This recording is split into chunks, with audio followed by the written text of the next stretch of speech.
Alors, ce qui m'a poussée à aller à la présélection de Miss Guyane, c'est...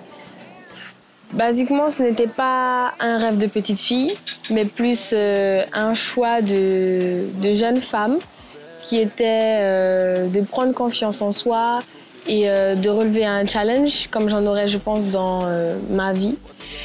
Et donc, c'était vraiment le début de quelque chose. Et comme je le dis, il pouvait y avoir que du plus dans cette aventure.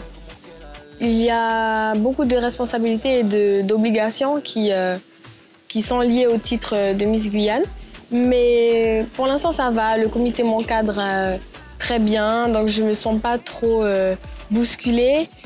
Enfin, j'ai repris les cours avec mes camarades dans une ambiance très agréable. Il n'y a pas de choses qui ont changé. Ils sont toujours aussi taquins, toujours aussi blagueurs, encore plus. Mais d'un côté, il y a un objectif et il y a une étape après. Donc on reste concentré. On fait la préparation à l'île Maurice cette année. Et comme j'aime le dire, le voyage, c'est une opportunité pour ouvrir son esprit à d'autres cultures, à d'autres langues, à d'autres façons de faire. Donc c'est pour ça que grâce à Miss France, je vais voyager et j'espère aussi continuer à voyager après ça. Je suis un ancien garçon manqué. Je me bats contre les mauvaises habitudes que j'avais, qui étaient de sortir en short pour aller jouer au basket, etc. Donc Miss Guyane m'a appris à prendre soin de moi, à avoir des gestes de beauté et de soins que je n'avais pas forcément. Alors mon équipe qui restera toujours celle-là, même si j'ai malheureusement arrêté le basket par rapport à mes études qui sont très prenantes, ça restera le signe, c'est le signe. Donc je leur fais un petit coucou s'ils passent par là, des anciens joueurs ou des collègues de mon équipe à l'époque. Le basket m'a apporté beaucoup. Surtout à apprendre à gagner et à perdre en équipe. Je tiens beaucoup à mes études car pour moi, une population instruite, des personnes instruites peuvent forcément nous emmener le plus loin possible.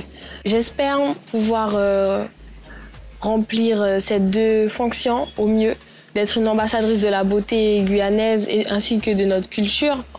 Pour moi, les deux vont de pair. C'est important pour aller à Miss France, de savoir d'où l'on vient, pour pouvoir emmener le jury avec nous et un peu visiter la Guyane à travers nous, à travers nos expériences, notre éducation, etc. Enfin, c'est une notion très importante de connaître ses racines. Surtout ici, on en a plusieurs. Il faut être conscient de ses origines. Pour moi, la femme a une place décisive dans notre société. Elle peut faire passer un message par sa beauté, son charme, mais par aussi ses compétences et son intelligence pour par la suite avoir des rôles déterminants. J'essaye de lire de plus en plus, justement toujours en rapport avec la culture générale. Et donc la musique, c'est un passe-temps. J'écoute vraiment de tout, car pour moi, c'est un moyen d'ouvrir son esprit. Alors ces temps-ci, j'en ai deux. Il y a forcément l'Esna, ma Guyane. J'adore le rythme et les paroles, bien sûr. Et j'aime aussi Dadju, Jaloux, qui est forcément un charmeur de ces dames. Donc il m'a charmée.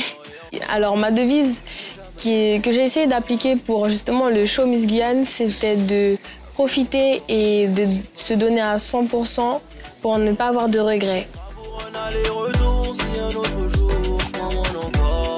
Pour l'instant, je t'aime fort, ma Guyane.